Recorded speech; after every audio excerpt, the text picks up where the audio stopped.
आप सब लोगों को मेरा नमस्कार, सत श्री अकाल, सबको मेरा प्रणाम। आज से 5 साल पहले पंजाब के लोगों ने बड़ी उम्मीद करके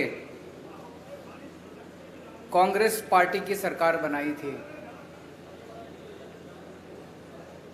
लेकिन आज कुछ सरकार नाम का कुछ दिखाई नहीं दे रहा।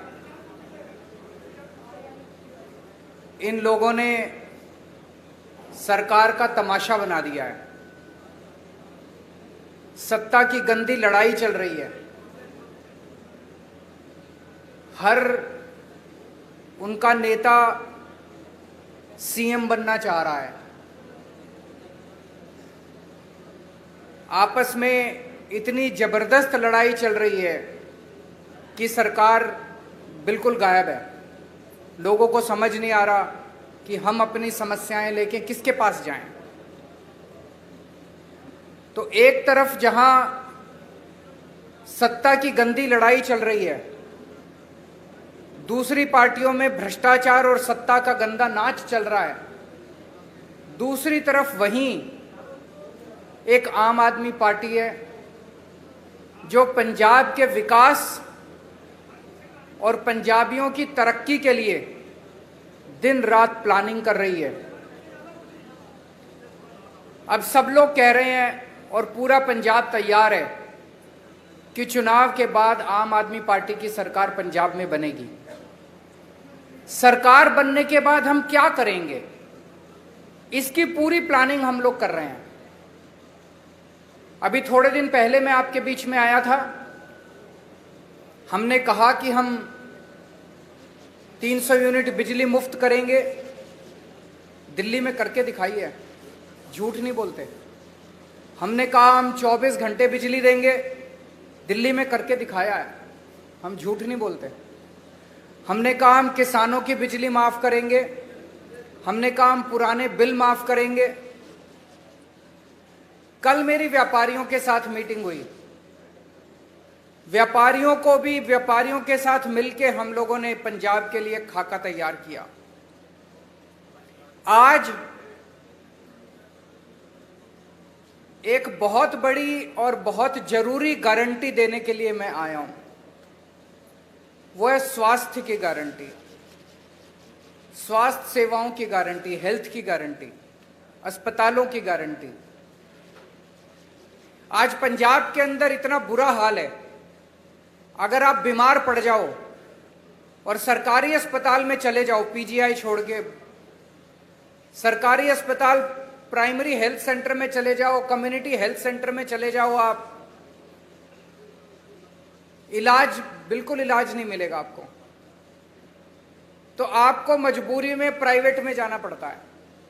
जिसके पास भी बेचारे के पास 2 पैसे हैं वो प्राइवेट में जाता है, और जब प्राइवेट में जाता है वहां पे बुरी तरह से लूट मची हुई है प्राइवेट अस्पतालों के अंदर। सरकारी अस्पताल में जाओ, वहां ना डॉक्टर मिलेगा, ना नर्स मिलेगी, ना दवाइयां मिलेगी, ना मशीनें काम कर रही हैं, दवाइयों की खिड़की खुलती नहीं है। आज से 7 साल पहले जब हमने दिल्ली में सरकार संभाली थी, दिल्ली में भी यही हाल था। सरकारी अस्पतालों का बहुत बुरा हाल था। सरकारी अस्पतालों में बहुत बुरा इलाज था। 5 साल 7 साल के अंदर हमने दिल्ली के पूरे अस्पतालों, सरकारी अस्पतालों की दशा बदली है। आज पंजाब के लोगों को, उनके परिवार के सदस्यों के स्वास्थ्य के लिए मैं 6 गारंटी दे रहा हूं। 6 गारंटी। पहली गारंटी, पंजाब के हर बंदे को मुफ्त और अच्छा इलाज मुहैया कराया जाएगा। ये मेरी गारंटी है, ये मेरा वादा है। मैंने 2 बातें कही हैं, मुफ्त और अच्छा। अगर मुफ्त कहो तो लोगों को लगता है कि मुफ्त चीज तो बेकार होती है। हमारा ये मानना है कि भगवान ने जितनी मुफ्त चीजें दी है वो सारी हवा मुफ्त दी है, हवा के बिना आप 1 मिनट नहीं रह सकते। हमारा मानना है कि जो मुफ्त चीजें हैं वो बहुत अच्छी होती हैं और उनको अच्छा करके दिखाएंगे हम। तो मुफ्त और अच्छा इलाज ऐसा कि आप प्राइवेट अस्पताल की तर्ज पे आपको इलाज मिलेगा। दूसरी गारंटी, सारी दवाइयां, सारे टेस्ट, सारा इलाज, सारा ऑपरेशन, सब कुछ मुफ्त होगा।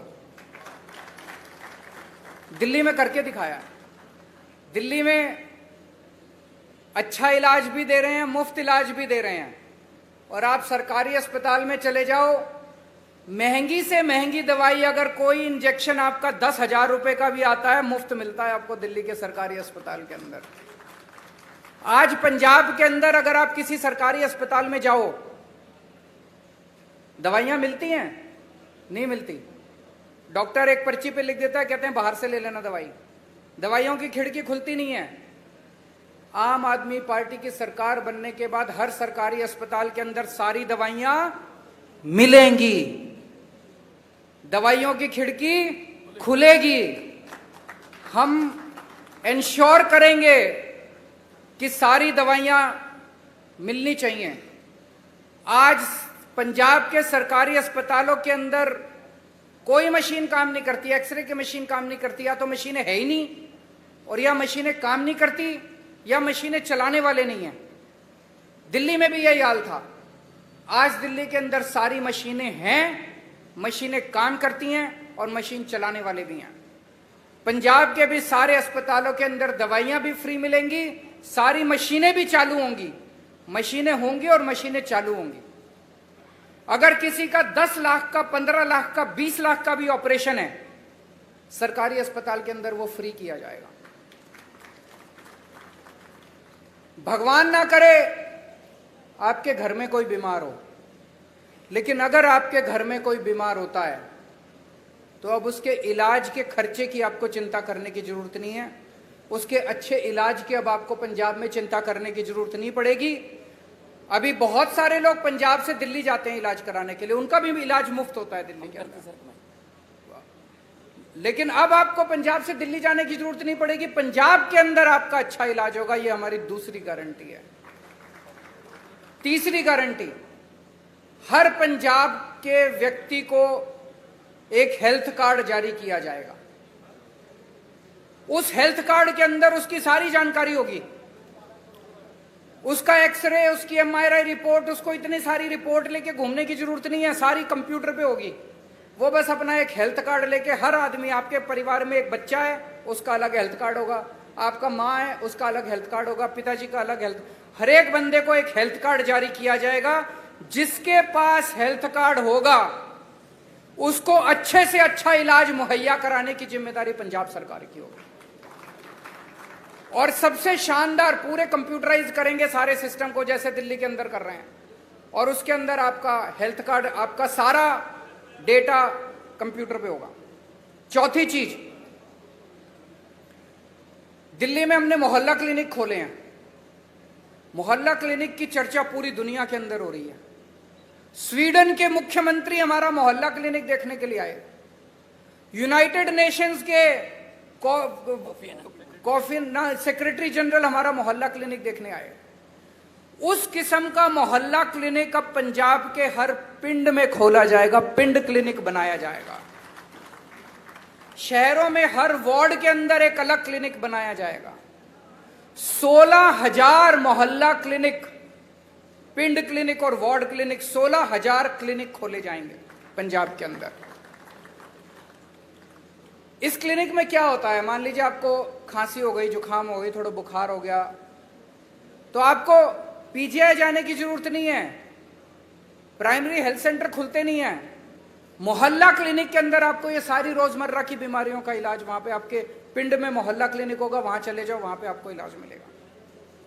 पांचवी गारंटी, जितने सरकारी अस्पताल हैं बड़े बड़े पंजाब के अंदर, उन सारे अस्पतालों को ठीक किया जाएगा। दिल्ली में भी अस्पतालों की बुरी हालत थी, सारे अस्पताल हमने एयर कंडीशन कर दिया। आप जाके देखो अब दिल्ली सरकार के अस्पताल सेंट्रली एयर कंडीशन है, प्राइवेट अस्पतालों की तरह शानदार। ऐसे ही पंजाब के सारे बड़े सरकारी अस्पतालों को शानदार बनाया जाएगा, अच्छा बनाया जाएगा। वहां दवाइयां मिलेगी, वहां टेस्ट होंगे, वहां सारी मशीनें काम करेंगी और बड़े स्तर के ऊपर नए सरकारी अस्पताल खोले जाएंगे पंजाब के अंदर। और छठी और आखिरी गारंटी, दिल्ली में हमने योजना चालू की है, अगर किसी का एक्सीडेंट हो जाए, हमने ऐलान किया है कि अगर किसी का रोड पे एक्सीडेंट हो जाए, जो उसको देखे उसको अस्पताल में एडमिट करा दो, चाहे बगल में जितना भी बड़े से बड़ा अस्पताल है, महंगे से महंगा अस्पताल है, आदमी की जान बचाना जरूरी है, उसमें जाके उसको एडमिट करा दो, उसका सारा खर्चा दिल्ली सरकार देती है। पंजाब के अंदर भी किसी का भी एक्सीडेंट होगा, रोड एक्सीडेंट किसी का भी होगा, उस रोड एक्सीडेंट के विक्टिम को उसका पूरा का पूरा इलाज पंजाब सरकार कराएगी, उसको अपनी जेब से एक भी पैसा देने की जरूरत नहीं है। तो ये 6 गारंटी आज मैं पंजाब के लोगों को दे रहा हूं। मुझे बेहद खुशी है कि इतने मायूसी के माहौल में भर्ती की जाएगी, इतने मायूसी के माहौल में जब इतनी राजनीतिक अस्थिरता है, एक आशा की किरण आम आदमी पार्टी के रूप में दिखाई देती है कि कम से कम एक तो पार्टी है जो पंजाब के लोगों की सोच रही है, उनकी बिजली की सोच रही है, उनकी हेल्थ की सोच रही है। ये मेरी आज की गारंटी थी। एक छोटी सी अनाउंसमेंट मुझे करनी है। आज सुबह सुबह लुधियाना के कुछ पत्रकार मुझसे मिलने के लिए आए थे और उन्होंने मुझसे निवेदन किया कि आपकी सरकार सर बनना तय है, अगर आपकी सरकार बन जाए तो पूरे पंजाब में 3 शहर ऐसे हैं जहां पे प्रेस क्लब है, जालंधर, अमृतसर और चंडीगढ़। बोले जी बाकी शहरों में भी प्रेस क्लब बना देना। तो मैं आज आपको वादा करता हूं कि हमारी सरकार बनेगी तो जितने भी छोटे बड़े शहर है पंजाब के, सब जगह आपकी सुविधा के लिए प्रेस क्लब बनाए जाएंगे। ये भी गारंटी है। अब अगर आपके कोई प्रश्न है,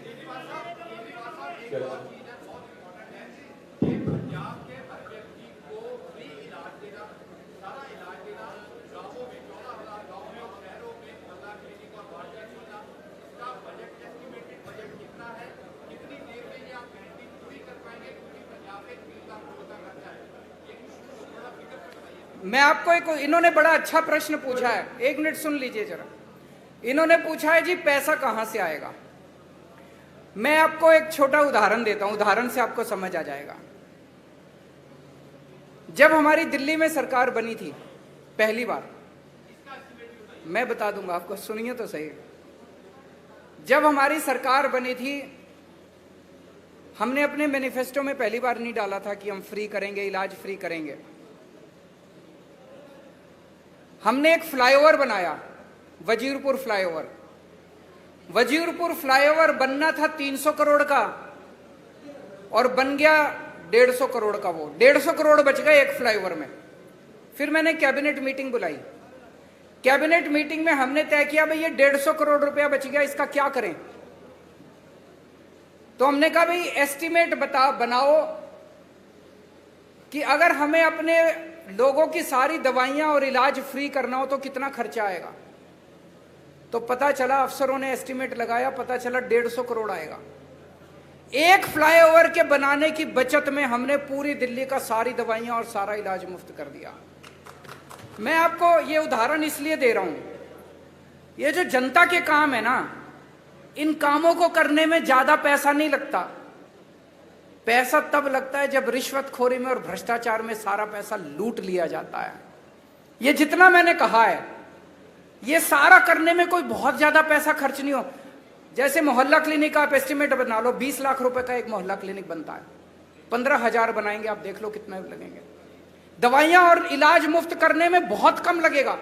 मैंने बताया दिल्ली का 200-250 करोड़ का टोटल पूरी दिल्ली का दवाइयों का बजट आता है, पंजाब का 300-350 करोड़ का हो जाएगा, 400 करोड़ का हो जाएगा। इससे फालतू क्या होगा। तो जो एक चीज मैं आपको कह दूं कि मैं जो कहता हूं सारा होमवर्क करके लाता हूं, इसमें मैं और भी बड़ी बड़ी चीजें कर सकता था। मैं वही चीजें लिख के लाया हूं जो मैंने दिल्ली में करके दिखाई हैं। अब पंजाब में और ज्यादा करेंगे तो दिल्ली वालों को जाके कहेंगे पंजाब में कर दिया, अब दिल्ली में भी करेंगे। एक और किसी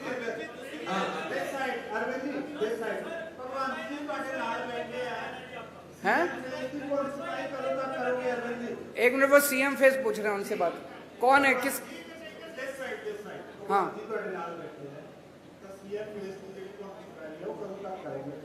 समय आने पे सीएम फेस की अनाउंसमेंट भी होगी। भगवंत मेरा छोटा भाई है। ये जो आप अखबारों में कुछ कुछ छापते रहते हो ना, ऐसा कुछ भी नहीं है। एक मिनट सुन लो, मेरी बात पूरी सुन लो। भगवंत मेरा छोटा भाई है। एक सुनो तो सही यार, सुन तो लो, बात तो पूरी सुन लो। एक टाइम ऐसा था जब ये लाखों रुपए कमाता था अपना एंटरटेनमेंट शो वगैरह करके। उसने सब कुछ छोड़ दिया पंजाब के लिए। तब तो आम आदमी पार्टी में नहीं आए थे। कोई कैरियर बनेगा, कुछ होगा, ऐसा कुछ नहीं था। पंजाब के लिए त्याग किया उसने।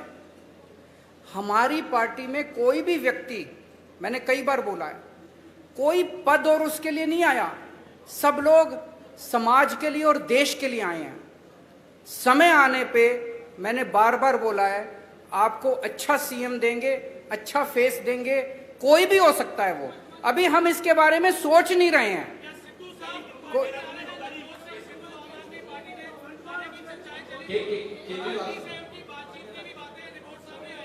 वो मेरे से पूछ रहे हैं क्या सिद्धू साहब पार्टी में आ रहे हैं। ये एक हाइपोथेटिकल क्वेश्चन है, काल्पनिक क्वेश्चन है। कभी भी अगर कुछ ऐसा होगा सबसे पहले आप ही को बताएंगे। केजरीवाल साहब, कांग्रेस पार्टी दो हिस्सों ਦੇ ਵਿੱਚ ਵੰਡੀ ਗਈ ਹੈ। ਹੁਣ ਇਹ ਕਿਹਾ ਜਾ ਰਿਹਾ ਹੈ ਕਿ captain Amarinder Singh BJP join ਕਰ ਸਕਦੇ ਨੇ ਤੇ ਜਿਹੜੇ ਮੌਜੂਦਾ ਸੀਐਮ ਹੈ ਚਰਨਜੀਤ ਸਿੰਘ ਚੰਨੀ ਉਹ ਖੁਦ ਨੂੰ ਆਮ ਆਦਮੀ ਕਰਕੇ ਪ੍ਰੈਜ਼ੈਂਟ ਕਰ ਰਹੇ। ਮਤਲਬ ਜਿਹੜਾ ਤੁਹਾਡਾ ਆਈਡੀਆ ਆਈਡੀਓਲੋਜੀ ਹੈ ਉਹ ਵੀ ਕਿਤੇ ਹਾਈਜੈਕ ਹੋ ਰਹੀ ਹੈ ਤੇ ਤੁਸੀਂ ਇਸ ਚੀਜ਼ ਦਾ ਐਨਾਲਿਸਿਸ ਕਿਵੇਂ ਕਰਦੇ ਹੋ? वो ये कह रहे हैं, प्रश्न ये है कि भाई चन्नी साहब हमारी नकल कर रहे हैं, यही कह रहे हैं आप? केजरीवाल की नकल करना आसान है, अमल करना मुश्किल है। मैं एक मिनट इसको क्लियर कर देता हूं। जब पहली बार मेरी 49 दिन की सरकार बनी, 49 दिन में 32 अफसरों को जेल भेजा था जो भ्रष्टाचार कर रहे थे। हंगामा मच गया था दिल्ली के अंदर। आज मैं नहीं कह रहा, आरोप लग रहे हैं कि भ्रष्टाचारी और दागी अफसरों को बड़ी से बड़ी पोस्ट दी जा रही है। अमल करना मुश्किल है। एक मिनट, मेरे एक दिन मैं ऑफिस में बैठा था, मेरे पास किसी ने ऑडियो टेप भेजी व्हाट्सएप पे। उसमें मेरा एक मंत्री दूसरे किसी बंदे से 5 लाख रुपए मांग रहा था। भाई साहब, 1 घंटे के अंदर प्रेस कॉन्फ्रेंस करके मैंने उस मंत्री को सस्पेंड कर दिया और सीबीआई को केस भेज दिया। आज आरोप लग रहे हैं कि चन्नी साहब के मंत्रिमंडल के अंदर दागी मंत्री हैं, उनकी पार्टी के अंदर दागी विधायक हैं। तो मैं उनसे कहना चाहूंगा कि केजरीवाल की नकल करने के साथ साथ उस पर अमल करने का साहस और हिम्मत लेके आइए। केजरीवाल साहब, एक सबसे बड़ा जो सवाल था बेरोजगारी का। केजरीवाल साहब इधर, इस तरफ बोलिए बोलिए बोलिए बोलिए बोलिए बोलिए बोलिए। एक बेरोजगारी का सबसे बड़ा इशू पंजाब में है और पंजाब में आपको लगता है कितने परसेंट आ रहे हैं बेरोजगारी की? और दिल्ली में आपकी सरकार बनने से पहले कितनी बेरोजगारी थी और कितना आपने उसको दिया? दूसरा एसवाईएल के मुद्दे में क्या कहना आपका? बेरोजगारी बहुत बड़ी समस्या है। दिल्ली के अंदर बेरोजगारी को लेकर हमने कई सारे कदम उठाए हैं। अगर मैं ये कहूं कि दिल्ली में बेरोजगारी खत्म हो गई, ये गलत होगा। लेकिन आपको एक छोटा सा आंकड़ा देना चाहता हूं। अभी कोरोना के टाइम में बेरोजगारी बहुत ज्यादा बढ़ गई, बहुत ज्यादा लोगों की नौकरियां चली गई, फैक्ट्रियां बंद हो गई, दुकानें बंद हो गई, बाजार बंद हो गए। हमने एक जॉब पोर्टल बनाया कि जो जो लोगों को नौकरियां देनी है वो अपनी नौकरियां पब्लिसाइज कर दें, और जिन लोगों को रोजगार चाहिए वो उसके ऊपर अपना। आपको जान के ताज्जुब होगा, मैंने जब वो पोर्टल बनाया था दिल्ली सरकार ने, हमें लगा था कि अगर 25-30 हजार भी नौकरियां अगर आ जाएंगी तो हम मानेंगे कि बड़ी सफल हो गए। 2 महीने के अंदर 10 लाख नौकरियां उस जॉब पोर्टल के ऊपर आई। 2 महीने में बहुत सारे लोगों को नौकरियां मिली। जितने लोगों की नौकरियां गई थी कोरोना के टाइम में, बहुत सारे लोगों को नौकरियां वापस मिली। हमने ढेरों स्कूल बनाए हैं, ढेरों मोहल्ला क्लिनिक बनाए हैं, वहां पे हम लोगों ने हर बस के अंदर बस मार्शल नियुक्त किए हैं। इसमें इतनी नौकरियां निकली हैं, इतनी नौकरियां, हमने डोर स्टेप डिलीवरी शुरू की है, घर घर के अंदर हम इतनी नौकरियां निकली हैं। वो सारे काम पंजाब के अंदर भी किए जाएंगे और मैं समझता हूं कि इससे पंजाब के बेरोजगारों को नौकरी मिलने में सुविधा होगी। और उसके पहले कल भी मैंने कहा था, मैं चन्नी साहब से निवेदन करना चाहता हूं कि कैप्टन साहब ने प्रॉमिस की थी कि मैं हर एक को रोजगार दूंगा। उन्होंने कार्ड भी दिया था, आज तक बच्चे कार्ड लेके घूम रहे हैं।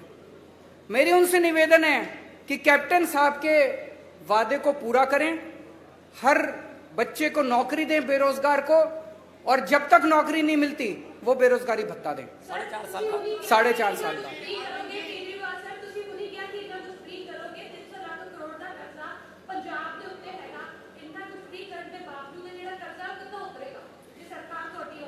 दिल्ली पे भी बहुत कर्जा था। दिल्ली का बजट जब हमारी सरकार बनी घाटे में चल रहा था।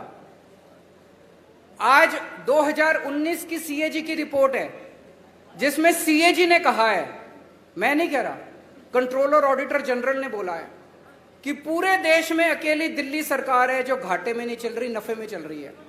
एक मिनट सुन लो, नफे में चल रही है। कैसे किया हमने? हमारी सरकार बनने के पहले दिल्ली सरकार घाटे में चल रही थी, कर्जा चढ़ा हुआ था। आज दिल्ली सरकार पे एक नए रुपए का कर्जा नहीं है। केवल और केवल एक चीज से, भ्रष्टाचार खत्म कर दिया, रिश्वतखोरी खत्म कर दी। सरकारों में पैसे की कमी नहीं है, नीयत की कमी है। अच्छी नीयत वाली सरकार लेके आइए, आप देखिए क्या से क्या हो सकता है। आखिरी क्वेश्चन, बोलिए।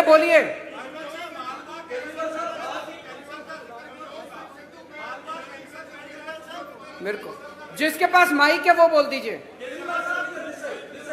कोई बोल दो कोई। बोलिए।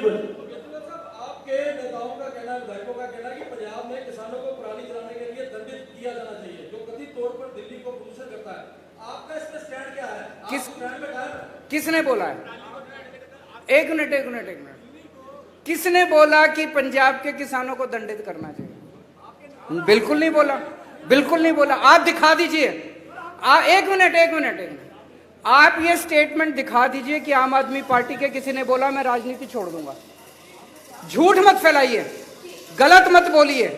पत्रकार की जिम्मेदारी है जनता को सच बताना। अब मैं आपको बताता हूं, एक मिनट सुनिए मेरी बात। पराली को लेकर दिल्ली की सरकार ने समाधान दिया है। हमने एक बायोडिकम्पोजर बनाया है। जब पराली वो होती है तो किसान को अगली फसल लगाने के लिए उसको जल्दी होती है, उसको तीली लगा के वो जला देता है, उसकी मजबूरी होती है। किसान का कसूर नहीं है, कसूर सरकारों का है। सरकारें क्या कर रही थी? सरकारों ने समाधान क्यों नहीं निकाला? तो हम एक दूसरे के ऊपर आरोप प्रत्यारोप नहीं करना चाहते, वो राजनीति हम नहीं करते, हम समाधान की राजनीति करते हैं। तो दिल्ली सरकार ने अभी एक घोल निकाला है, बहुत सस्ता घोल है।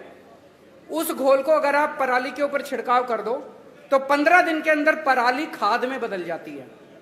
तो जो पराली समस्या थी वो पराली अब आपके लिए एसेट बन गई।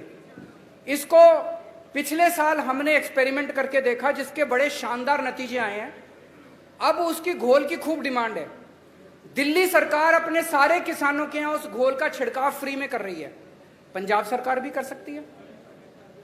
तो अगर पंजाब के अंदर सरकार बनती है तो वो छिड़काव हम सारे किसानों के खेत में फ्री में करेंगे। किसानों को जलाने की जरूरत नहीं पड़ेगी और वो सारी पराली खाद में बदल जाएगी। आम के आम गुठलियों के दाम। Thank you so much. Thank you.